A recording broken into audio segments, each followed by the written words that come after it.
And now we move to business, where the federal government hopes to make 7.69 trillion naira as oil revenue to partly finance the 2024 budget of 27.5 trillion naira.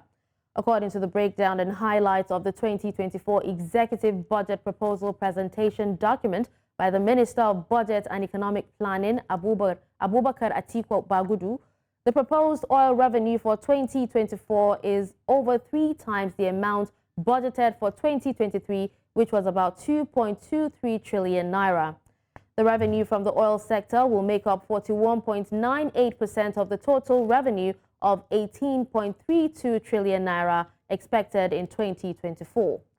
Nigeria's finance ministry says that the federal government anticipates a decline in oil revenue by 2025 to 6.83 trillion naira and 2026 to 7.08 trillion naira, which is a slight improvement, but still a decline when compared to 2024. To further discuss this, I am being joined by an energy analyst and consultant, Seun Dania. Good morning, Seun, and thank you so much for joining me. Good morning. It's a pleasure to be you. So how realistic is the target set by the federal government to triple revenue from a sector faced with challenges like oil theft and infrastructural deficits to partly finance the 2024 budget, especially given the history of always falling short? So I think we should, cut the government some slack in terms of, because it's a new administration.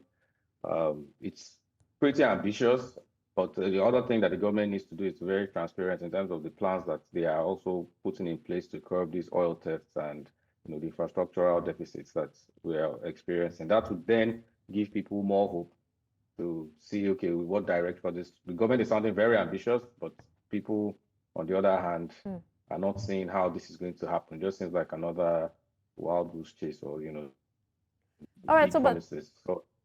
Okay, yeah, go ahead. Sorry for cutting you short. Go ahead, please. Yes, so the government just needs to be transparent. It's ambitious, and they need to be transparent for everyone to be. All right, you actually talked about people cutting the government some slack and allowing them to do what they want to do to see where it goes. But are there contingency plans in place if the oil revenue falls significantly short of the target? If yes, how should the government manage the potential shortfall if the target is not met? So we've seen it's readjustment of the government of this current administration, and we see, there's been particular. If you look at the Minister for Mines and Steel and other resources, we have there's been a significant change in reshuffling. They withdrew all the licenses of these people, so you see that the government is actually putting in a lot of efforts into non-oil revenue. We have a lot of resources in Nigeria, and not just oil. I believe that the government is also looking into harnessing these other resources, so that we can, if there's a shortfall in oil, we can always look back on, fall back to these other resources that are available. And we can also see that transportation, our waterways, our ports are being restructured. All these are sources of revenues, even immigration, tourism. These are the things that we're seeing that the government is laying serious emphasis on this side. So we expect that even if there is a short, fall in the targets that they're expecting from oil revenue, the non-oil revenues will definitely be something we can fall back on. I mean, of course, this is not something that we are saying, but the government also needs to, reduce their non-essential expenditure in order for us to be able to run the country effectively.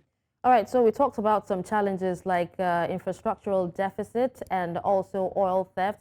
But how should these challenges and others in the oil sector be addressed to ensure a more stable revenue stream, not just for the financing of budget, of the budget, but to ensure a stable revenue stream, generated from oil, and to also ensure that it is used effectively to meet the needs of Nigerian people and the overall economy of the country?